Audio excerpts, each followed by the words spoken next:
Yes, friends. Our next topic is balanced and unbalanced forces.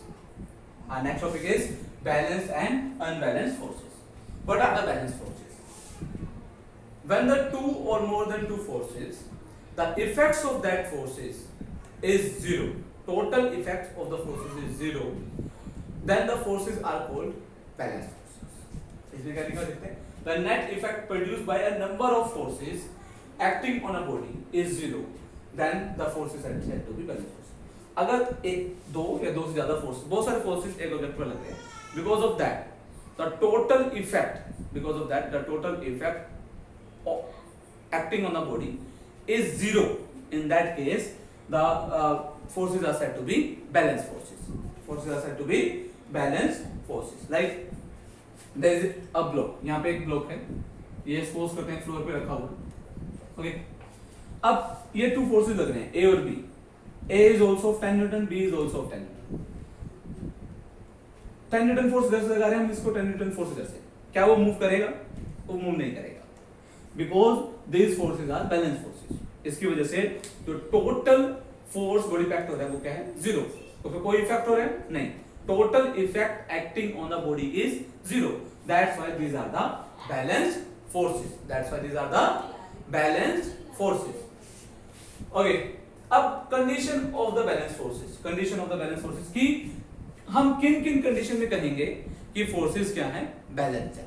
एक तो force, net force acting on the body should be zero, कि जो force हम लगा रहे हैं, जो फोर्सेस लगा रहे हैं, उनका जो नेट इफेक्ट होना चाहिए वो जीरो होना चाहिए. In that case the forces will be balance. But generally एक बॉडी पर टू फोर्सेस एक्ट होते हैं, और if there are two forces acting on a body, वो टू फोर्सेस किन कंडीशंस में बैलेंस होंगे? First, force acting on an object should be equal and opposite. जो फोर्स एक्ट हो रहे हैं ऑब्जेक्ट पर, टू फोर्सेस एक्ट हो रहे हैं, they should be equal and opposite.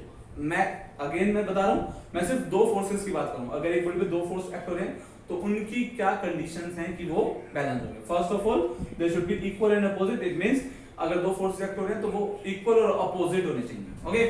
Second, force should act on the same body. Forces जो है वो सेम बॉडी पे एक्ट होने चाहिए. ऐसा नहीं है कि ए फोर्स जो है वो एक बॉडी पे एक्ट हो रहा है और बी फोर्स दूसरी बॉडी पे एक्ट हो रहा है. जैसे अगर सपोज करते हैं मैं एक बॉल को एक बॉल पे थ्रो करता हूं, ओके, उसकी वजह से बॉल वापस आ जाती है. उस कंडीशन में भी क्या होता है? उस कंडीशन में भी होता है कि बॉल क्या करती है? बॉल पे फोर्स लगाती है, बॉल पे फोर्स लगाती है. ठीक है, तो यहां पर भी equal and opposite force act हो रहे होते हैं, पर वहां पर जो फोर्स एक्ट होते हैं वो टू डिफरेंट बॉडीज पर एक्ट होते हैं. ठीक है, तो बैलेंस फोर्स के लिए कंडीशन क्या है? The force should be act on the same object. Forces same body पर एक्ट होने चाहिए अगर उनको बैलेंस होना है. Third, line of action of forces should be same. Line of action should same. ये बड़ा इंपॉर्टेंट पॉइंट है. ये दो कंडीशन तो सभी को बताती है, पर ये वाली कंडीशन बड़ी इंपॉर्टेंट है. क्या? देखो, मान लेते हैं हमारे पास एक कोई भी प्लैंक ऑफ वुड है, ठीक है. अगर मैं उसको यहां से एक फोर्स लगाता हूं, यहां से एक फोर्स लगाता हूं, ध्यान से देखना, यहां भी 10 न्यूटन का फोर्स लगाऊंगा, यहां भी 10 न्यूटन का फोर्स लगाऊंगा. फर्स्ट टू कंडीशन फुलफिल हो रही है. The two forces are opposite to each other and they are acting on the same object, but these forces still are not balanced forces because their line of action is not same. उनका line of action same नहीं है. इन forces की वजह से वो Planck घूम जाएगा. Clear और नो? वो प्लैंक क्या होगा? घूम जाएगा. तो इसी वजह से ये forces क्या है? बैलेंस forces नहीं है. क्लियर? तो these are the conditions of balanced forces if the two forces are acting on the object. उसके बाद बात करते हैं examples of balance forces. Example of balance forces क्या है? A book lying on table is an example of balance forces. A man standing on ground is also an example of balance forces. Why? एक book एक table पे रखी हुई है, ठीक है, उस पर एक तो वेट लग रहा है और एक ग्राउंड का नॉर्मल फोर्स लग रहा है जो ऊपर की तरफ लगेगा. एक नीचे की तरफ फोर्स लगेगा, एक ऊपर की तरफ फोर्स लगेगा. Net force acting on the object क्या होगा? Zero. Net force acting on the object क्या होगा? जीरो होगा. That's why we will say that is the condition of balanced forces. Next, a man standing on the ground. A man standing on the ground is also an example of balanced forces. Is also an example of balanced forces. Like मैं खड़ा हूं, ठीक है, मेरा weight downward direction में है और ground मुझे अपवर्ड पुश कर रहा है, तो मेरा वेट और अपवर्ड फोर्स दोनों क्या है, इक्वल है और अपोजिट है. That's why that is an example of balanced forces. That is an example of balanced forces.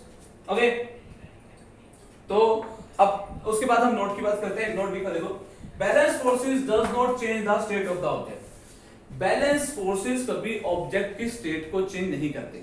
अगर कोई ऑब्जेक्ट रेस्ट पर है तो रेस्ट पर रहेगा. जैसे मैंने ये दो एग्जांपल बताए, एक टेबल रखी हुई है, एक बुक रखी है टेबल पर, या मैन एक ग्राउंड पर खड़ा हुआ, दोनों क्या है, बैलेंस फोर्सेस के एग्जांपल है. दोनों केसेस में क्या है, ऑब्जेक्ट की स्टेट चेंज नहीं हो रही. Similarly if an object is moving, if we are applying balance forces on that object,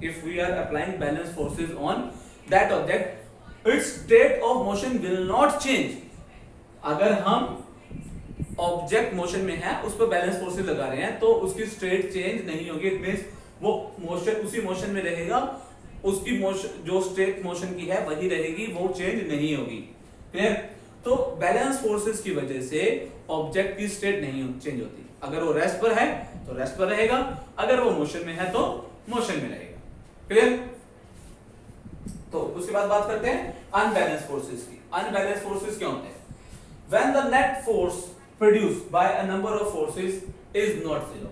अगर net force या net effect of different forces zero नहीं होता है, उस केसेस में वो फोर्सेस क्या कहलाएंगे? Unbalance forces. वो क्या कहलाएंगे? अनबैलेंस फोर्सेस कहलाएंगे. नॉर्मली जो हम डेली लाइफ में जो भी किसी ऑब्जेक्ट पे फोर्स लगाते हैं, वो सभी क्या होते हैं? अनबैलेंस्ड होते हैं. जैसे हमने एक डोर को पुश किया, पुल किया, ड्रॉर को पुश किया, पुल किया, बॉल को किक किया, ये सभी क्या है? Example of unbalanced forces. These are the examples of unbalanced forces. तो अनबैलेंस्ड जो फोर्सेस होते हैं, उसके एग्जांपल से समझते हैं. देखो, कुछ फोर्सेस बैलेंस होते हैं और देखते हैं, इसको समझते हैं. अगर एक कोई भी ब्लॉक है, वो ग्राउंड पे रखा हुआ है, वो क्या है? ग्राउंड पे रखा हुआ है. हम क्या करते हैं, एक पर्सन क्या कर रहा है? उसको पुश कर रहा है. एक पर्सन उसको पुश कर रहा है. सपोज करते हैं वो ब्लॉक जो है वो काफी हैवी है. पुश करेगा, क्या होगा? पुश करेगा तो वो बिगिनिंग में मूव नहीं